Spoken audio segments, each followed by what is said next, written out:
Pemirsa, hari ini Mahkamah Konstitusi rencananya akan membacakan putusan hasil gugatan uji materi Undang-Undang Pemilu terkait batasan umur Capres-Cawapres yang nantinya maju dalam Pilpres 2024. Apakah MK akan memutuskan tetap di angka 40 tapi ada klausul yang ditambahkan atau justru bisa turun menjadi 35 tahun? Kita lihat dulu informasinya berikut ini.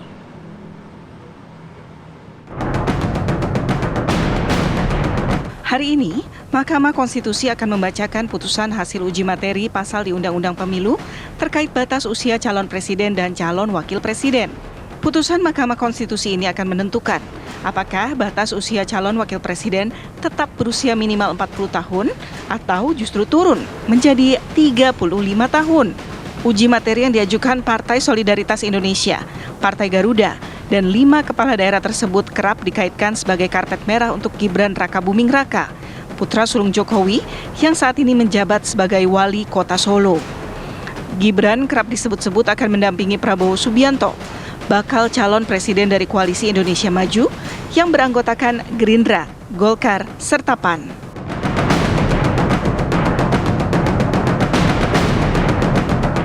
Masuknya uji materi pasal Undang-Undang Pemilu terkait batas usia calon presiden dan calon wakil presiden ke Mahkamah Konstitusi menimbulkan pro dan kontra.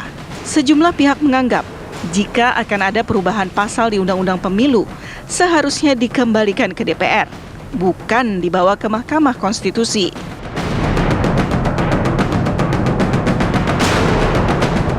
Putusan ini pun ditengarai bak berselimut politik, lantaran diputuskan 3 hari jelang pendaftaran Pilpres 2024 dibuka. Tim TV One mengabarkan.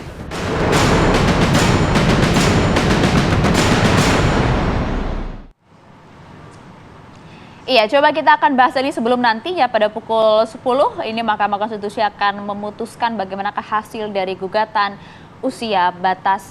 batas usia Capres dan juga Cawapres yang juga berpotensi untuk meloloskan Gibran Rakabuming Raka dalam Pilpres 2024. Tentu ini yang akan dinanti oleh publik. Kita coba akan bahas hal ini bagaimana kemungkinannya bersama kami di studio Apa Kabar Indonesia Pagi. Sudah hadir ada Mas Adi Praitno, analis politik dari UIN Syarif Hidayatullah Jakarta. Selamat pagi Mas Adi. Selamat pagi, Rati. Assalamualaikum. Assalamualaikum warahmatullahi wabarakatuh. Mas Adi nggak sendirian, sudah terhubung bersama kami. Ada 2 narasumber kami melalui sambungan Zoom. Ada Pak Abdul Khair Ramadan, pakar hukum tata negara Universitas Krishna Dwi Payana Jakarta, dan juga Zainal Arifin Mohtar, Ketua Departemen Hukum Tata Negara UGM. Selamat pagi Bapak-Bapak, Assalamualaikum. Waalaikumsalam. Ya, saya mau ke Pak Abdul Khair terlebih dulu. Pak, kalau Anda melihat seberapa optimis kemudian melihat MK akan meloloskan gugatan ini nanti pukul 10? Saya tidak memiliki prediksi apa yang akan diputuskan oleh MK. Tetapi setidaknya yang diinginkan oleh masyarakat, MK memutus berdasarkan kepastian hukum dan keadilan terkait dengan aksiologi hukum yang dianut oleh konstitusi sebagaimana disebutkan dalam pasal 28D ayat 1 Undang-Undang Dasar. Dan itu mencakup 3 hal: perlakuan yang sama di hadapan hukum, jaminan perlindungan terhadap perlakuan yang diskriminatif, dan kesempatan yang sama dalam pemerintahan. Menurut saya, mengacu kepada berbagai putusan Mahkamah Konstitusi, utamanya putusan tentang batas usia pimpinan KPK, Mahkamah Konstitusi menyatakan bahwa batas usia yang sebagaimana dimaksudkan itu 50 tahun dapat di bawah 50 tahun sepanjang yang bersangkutan, dalam hal ini pemohon, berpengalaman sebagai pimpinan KPK. Dan juga terkait dengan itu, Undang-Undang tentang Mahkamah Konstitusi juga menyebutkan hal yang sama. Dengan adanya pengecualian bagi hakim konstitusi yang sedang menjabat, itu dipersamakan dengan batas usia sebagaimana dipersyaratkan dalam Undang-Undang Mahkamah Konstitusi. Jadi pengecualian ini bisa menjadi suatu klausul dengan tetap mempertahankan norma batasan usia minimal 40 tahun. Sepanjang yang bersangkutan berpengalaman sebagai penyelenggara negara, tentu dapat dicalonkan atau mencalonkan diri sebagai calon presiden atau calon wakil presiden. Setidaknya itu, jika Mahkamah Konstitusi mendekatkan pokok perhatiannya dalam putusannya yang mengakomodasi gugatan permohonan yang disampaikan oleh para pemohon. Demikian sementara itu. Poinnya sudah kita tangkap. Saya mau ke Mas Uceng. Mas Uceng, kalau melihat ini, apakah nantinya ada alasan konstitusional yang dapat digunakan MK untuk mengabulkan gugatan ini? Tadi dikatakan kalau enggak 40 tahun, tapi ada klausul yang ditambahkan begitu, Mas. Nantinya menurut Mas Uceng seperti apa? Iya, begini Mbak ya. Yang pertama, tentu MK ketika memutus itu harus menggunakan alasan konstitusional. Kalau kita bicara pada alasan konstitusional, sama sekali satu ya secara pengalaman, kalau kita baca semua putusan MK, hampir tidak pernah MK menerima permohonan yang berkaitan dengan usia. Ya, karena dianggap itu open legal policy. Kita bisa lihat begitu banyak permohonan, memang yang disebutkan Pak Abdul Khoir tadi itu menjadi aneh sendiri ya, karena itu putusan yang menurut saya aneh bin ajaib dalam kasus putusan KPK. Karena tiba-tiba MK masuk ke dalam usia, ya, itu cerita tersendiri lah di berbagai media sebenarnya diperbincangkan soal keanehan putusan itu. Yang kedua, kalau kita bicara soal konstitusionalitas, sebenarnya apa isu konstitusional di balik usia? Apa isu konstitusional di balik 35 atau 40 gitu? Nggak ada isu konstitusionalnya karena memang sebaiknya open legal policy. Nah, mengenai perdebatan bisakah menggunakan logika pernah menjabat, itu juga menarik. Dan saya kira di beberapa negara menggunakan atau membawa model-model itu perbincangan juga. Tetapi kan kalau kita lihat misalnya dia berpengalaman, harusnya kan pengalamannya itu tidak ada lompatan yang jauh sekali. Kalau dia kepala daerah misalnya, dia berpengalaman menjadi kepala daerah, saya kira kalau kepala daerah itu dihitung di tingkat gubernur barangkali, tingkat provinsi kali ya, itu masih ada kemungkinan, masih ada logikanya, yaitu ada lompatan dari provinsi dia mencoba naik menjadi kepala negara. Tapi kalau dari kepala daerah di tingkat bawah atau kemudian sangat kabupaten kota, itu kemudian langsung naik, lompatannya cukup jauh. Saya kira begini sebenarnya, ini basis. Kalau kita bicara teori hukum, biasanya kalau berkaitan dengan batas usia, sesuatu yang bau open legal policy-nya besar, tapi MK kegenitan untuk masuk melakukan putusan, maka pemberlakuannya tidak di tahun ini. Pemberlakuannya itu adalah pemilu berikutnya.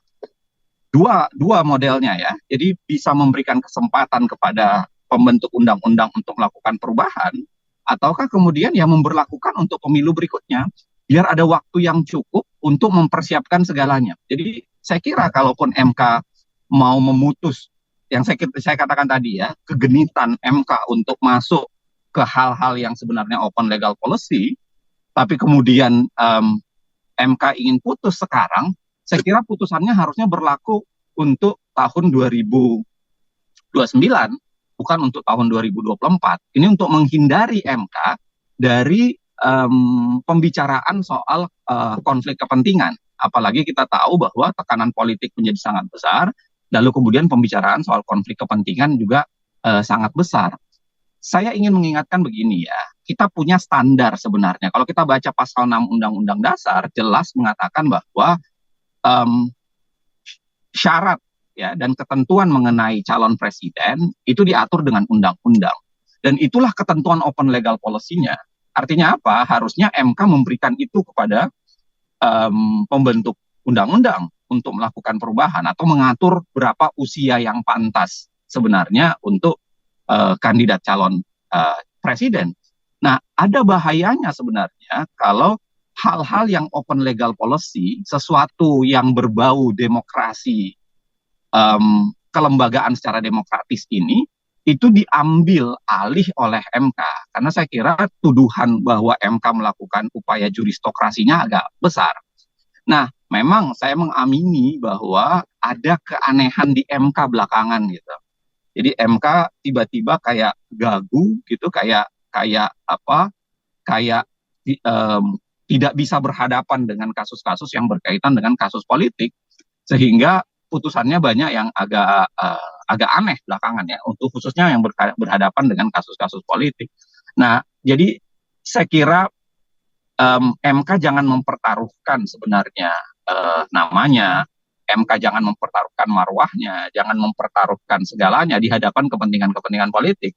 Jadi kalaupun MK punya rasio legis yang sebenarnya mungkin kita sangat bisa perdebatkan ya, tapi kalaupun MK punya rasio legis untuk mengambil keputusan, mengambil putusan bahwa memperbolehkan apakah usia 35 atau pengalaman itu sebagai syarat untuk menjadi calon presiden, maka saya kira harusnya diberlakukan setelah pemilu ini, pemilu 2024. Lagi-lagi untuk mereduce kemungkinan orang menduga, orang menuduh, atau kemudian pengaruh-pengaruh politik masuk ke dalam putusan Mahkamah Konstitusi. Poinnya kita sudah tangkap, Mas Uceng. Nanti kita juga akan ajak pemirsa untuk mendengarkan dari sisi analis politik apakah memang ini berbau lebih besar begitu politiknya seperti apa. Kita akan bahas lagi di segmen berikutnya. Tetap bersama kami di Apa Kabar Indonesia Pagi.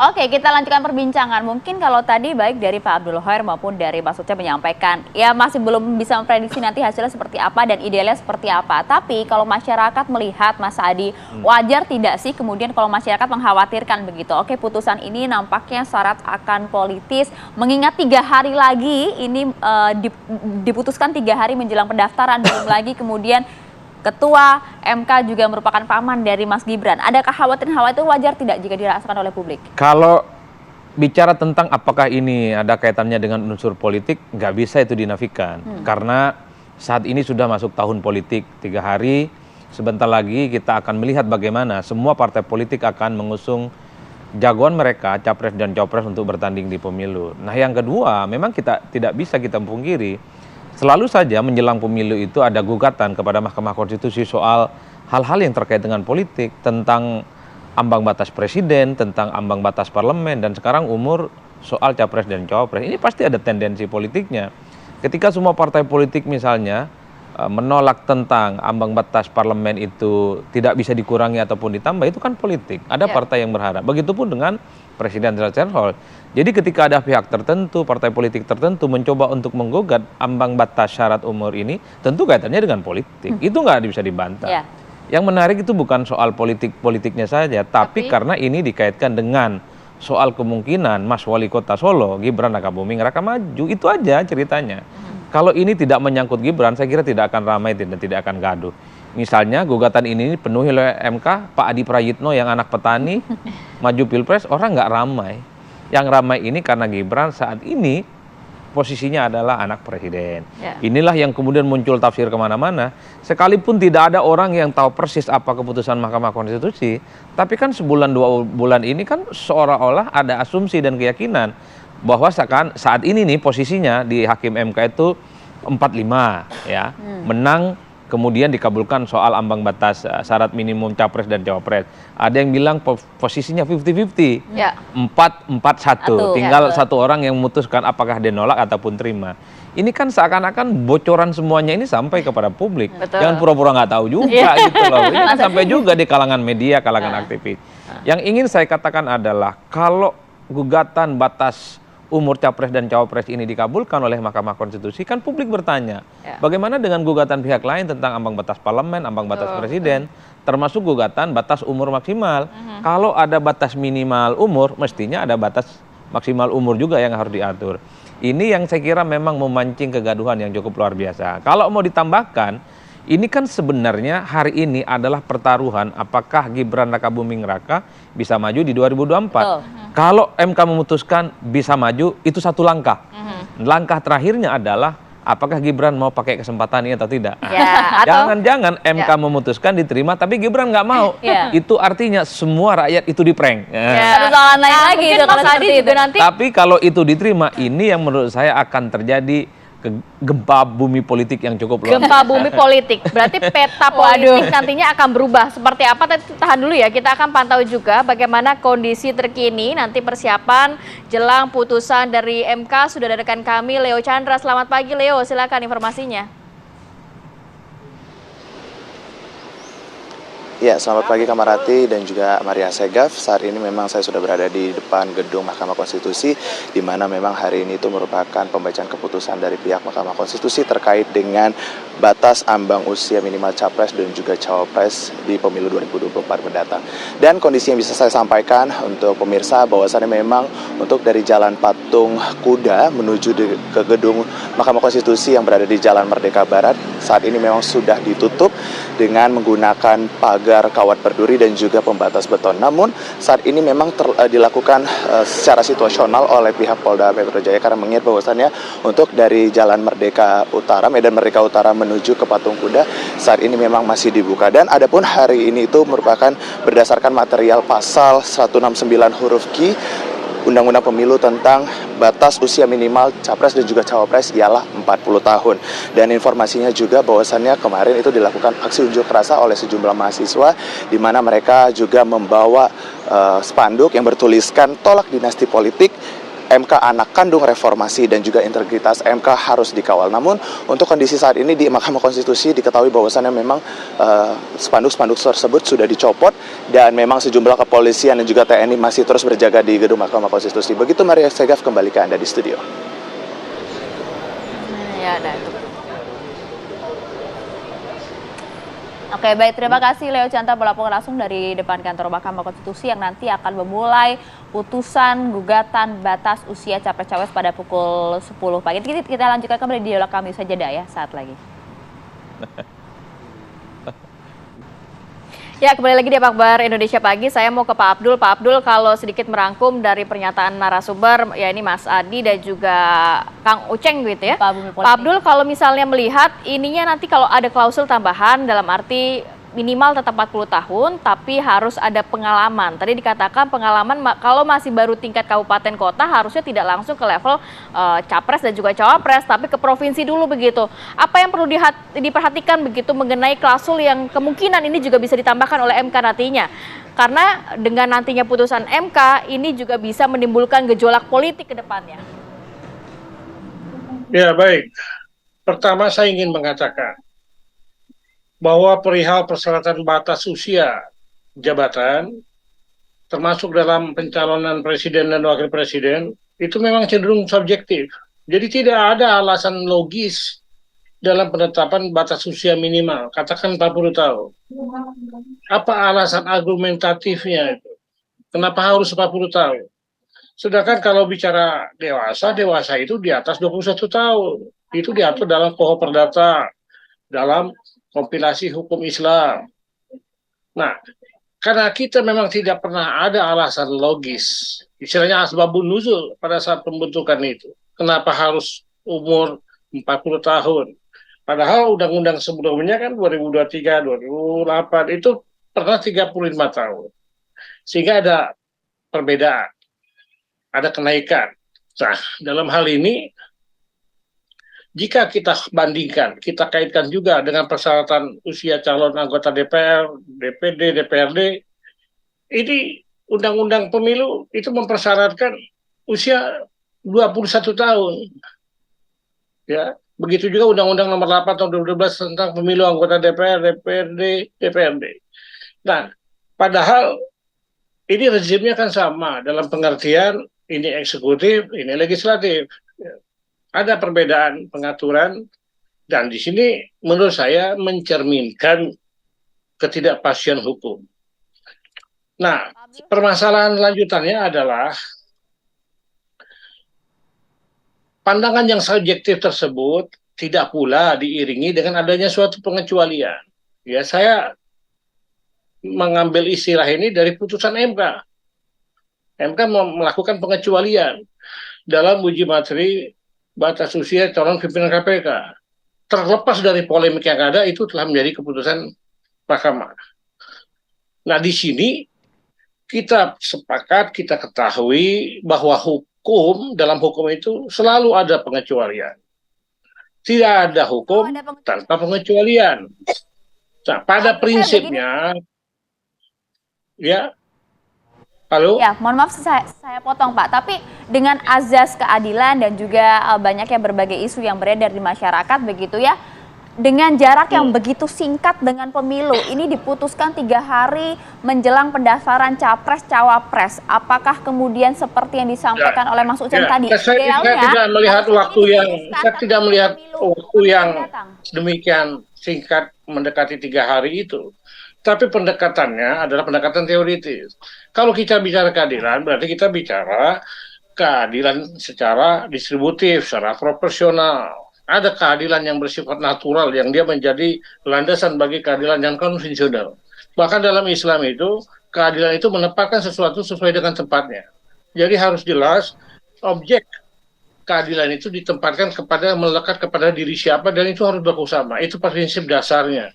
Nah, sepanjang tidak ada pengecualian dalam suatu perundang-undangan, terlebih lagi dengan kepentingan yang melibatkan warga masyarakat, terlebih lagi dalam kepentingan politik terkait dengan emansipasi politik, distribusi kekuasaan, dan di sini ada suatu permasalahan. Permasalahannya apa? Ya itu tadi, pengaturan pengecualian itu memang dia dapat dibenarkan sepanjang mendatangkan kemaslahatan. Bahkan itu dianjurkan. Ketiadaan dalam pengecualian itu yang menimbulkan ketidakpastian hukum. Sehingga harus dilakukan penyelarasan. Nah, penjelasannya bagaimana ketika ada pemohon yang mengajukan bahwa dia kehilangan hak konstitusionalnya, ada kerugian hak konstitusional. Dan dikaji, dilakukan pemeriksaan di persidangan. Nah, tinggal bagaimana putusan MK, apakah mengabulkan permohonan akuo atau dengan menambahkan klausul pengecualian itu. Tidak ada bagi Mahkamah Konstitusi apabila dia mengabulkan, menunjuk kepada penurunan dengan jelas usia yang disebutkan, misalkan 35, itu pun bagi saya tidak relevan, atau 30 tidak relevan. Berarti sama saja Mahkamah Konstitusi mengambil makna yang tersimpan dalam pembentukan undang-undang terkait dengan batas usia yang subjektif itu. Sebaiknya menurut saya tetap norma itu 40 tahun, tapi dengan pengecualian. Dan pengecualian ini telah menjadi suatu konsep yang dijalankan sendiri oleh Mahkamah Konstitusi. Jadi kalau ada pengecualian terhadap suatu jabatan publik tertentu kepada seseorang tertentu, itu tidak boleh hanya pengecualian diberikan kepada hakim konstitusi, hanya diberikan kepada pimpinan KPK, tapi bagi semua jabatan, bagi semua orang itu yang Pak Abdul, harus dilakukan. Poinnya sudah kita tangkap tadi memang kalau dari sisi Pak Abdul 40 tahun tapi ada pengecualian begitu ya. Dari sisi Mas Uceng seperti apa Mas? Silakan Mas. Nggak masalah tadi katanya kalau diputuskan saat ini Mas Uceng. Iya, saya kira begini. Yang pertama, kita punya politik ageism, menentukan umur itu yang memang tidak jelas ya. Saya harus akui itu. Karena ada perbedaan yang sangat luar biasa. Ada lembaga negara yang harus 40, ada yang kemudian 50, ada yang 55, ada yang 35, ada yang 21. Nah, itu memang problem tersendiri saya kira ya. Tetapi yang beginian biasanya harusnya perdebatannya di level pembentuk undang-undang. Jadi pembentuk undang-undang lah yang harusnya mengatur apa usia yang pantas untuk itu. Itu sebabnya soal ageism, soal usia-usia itu biasanya diletakkan pada open legal policy pembentuk undang-undang. Nah, kalaupun mau dibentuk, saya kira harus ada rasio legisnya. Rasio legis ini yang kadang-kadang memang tidak jelas ya. Rata-rata usia 40 itu rasio legisnya bicara ya soal karena Rasulullah diangkat 40 atau life begin at 40. Kalau kita baca kembali risalah-risalah pembentukan undang-undang ya, biasanya usia-usia 40 jatuhnya di situ tuh. Nah, memang kalau dalam kasus capres 35 ke 40 itu menjadi pertanyaan besar. Tapi apapun itu sama sifatnya, itu sudah menjadi putusan pembentuk undang-undang. Artinya begini, kalau mau melakukan perubahan, silahkan diubah melalui sebuah proses legislasi. Jangan dipaksa melalui sebuah proses juridis atau juristokratif gitu. Karena itu bisa merusak, nanti suatu saat bisa berubah begitu banyak hal. Lagi pula saya bilang begini, kalau kita lihat konsistensi MK, harusnya selama ini MK konsisten dengan open legal policy. Nah memang ada satu putusan yang kadang-kadang tiba-tiba aneh, dan itu yang kita kemudian sering sampaikan. Makanya untuk menghindari orang mengatakan bahwa ini keputusan aneh, atau ini keputusan yang betul-betul tekanan politik. Kalau tadi tekanan politik memang hampir semua pengujian undang-undang itu ada makna politisnya pasti ya, itu nggak mungkin tidak. Tapi kalau kita dari cerita di belakangnya ya, seperti yang dimuat di beberapa harian, di beberapa majalah, di beberapa media, itu menyampaikan bahwa ada upaya untuk langsung partai politik langsung masuk ke hakim MK, atau ada upaya untuk mendorong ke arah sana. Nah ini yang harus diproteksi. Karena kenapa kemudian jauh lebih wise ketika putusan itu dilempar ke tahun 2029 jika memang MK ingin menerima pengecualian atau permohonan tersebut. Saya ingin mengatakan begini, MK harus bisa menempatkan dirinya sebagai sebuah lembaga yang memikirkan masa depan secara jauh lebih baik gitu. Bukan hanya dipengaruhi oleh kepentingan politik saat ini atau apa yang diinginkan oleh politisi saat ini. Nah, yang terakhir saya mau bilang begini, Mbak. Mohon maaf karena saya harus masuk segera masuk ke stasiun untuk menuju ke bandara. Saya mau bilang bahwa apapun putusannya nanti, ya tentu itu adalah sebuah putusan hukum. Tetapi yang dipertaruhkan itu adalah masa depan demokrasi dan Mahkamah Konstitusi. Itu yang harus diingat betul. Karena kalau putusan sudah berkekuatan hukum tetap, dia mengikat, saya kira semuanya kita paham itu. Dia menjadi sebuah constitutional adjudication. Baik, tapi pada memang saat kalau menurut yang Mas sama, Uceng ini harus diserahkan saja ke parlemen atau ke pembuat undang-undang begitu Mas Uceng ya? Idealnya begitu. Idealnya begitu. Tapi kalau gitu Mas Adi Praitno tadi disampaikan, kalaupun kemudian ini lolos dan Gibran juga menerima, ini gempa bumi politik katanya. Apa dampak dan juga bahaya terhadap nanti peta koalisinya? Ya tentu yang paling nyata dampaknya itu sangat terasa bagaimana hubungan antara Gibran dan PDIP ya. Karena apapun Gibran status politiknya masih kader PDIP, di mana PDIP itu memutuskan Ganjar yang diusung jadi sebagai capres. kandidat capres ya. Kalau Gibran maju berarti Gibran pakai jalur yang lain. Kan itu yang terjadi. Betul. Dan seterusnya dan seterusnya. Yang kedua, memang kita tinggal menguji partai-partai pengusung Prabowo Subianto ini kan harus menerima kenyataan politik bahwa Mas Gibran yang harus jadi pendamping Prabowo di antara begitu banyak manuver politik yang misalnya dilakukan oleh Erik, Erlangga Hartarto, termasuk Yusril yang sangat terasa ingin maju untuk berdampingan dengan Prabowo Subianto. Itu artinya apa? Bahwa mereka itu dianggap tidak terlampau penting sebagai pendamping Prabowo karena yang jadi top list, yang jadi prioritas untuk bisa mendampingi Prabowo itu adalah Gibran Rakabuming Raka. Di berbagai kesempatan saya selalu mengatakan bahwa ketika nama Gibran muncul dan mencuat sebagai sosok yang potensial maju sebagai pendamping Prabowo, saya mengatakan bahwa ini merusak pasaran posisi cawapres pendamping Prabowo. Erik itu kurang hebat gimana, Erlangga kurang hebat gimana, Yusril kurang hebat gimana, Anies Mata yang ketua umum Gelora kurang hebat gimana. Tapi bersama dengan Mas Gibran Rakabuming Raka, yang hebat-hebat ini nggak ada arti. Ini soal kesempatan politik saja. Kadang politik itu selalu muncul dari ruang-ruang yang tidak pernah kita pikirkan sebelumnya. Kita nantikan ya itulah politik kita memang. Hasil putusannya akan seperti apa ya Mas Adi? Terima kasih banyak Mas Adi, kemudian juga Kang Uceng dan juga Pak Abdul sudah berbagi informasi semuanya. Assalamualaikum.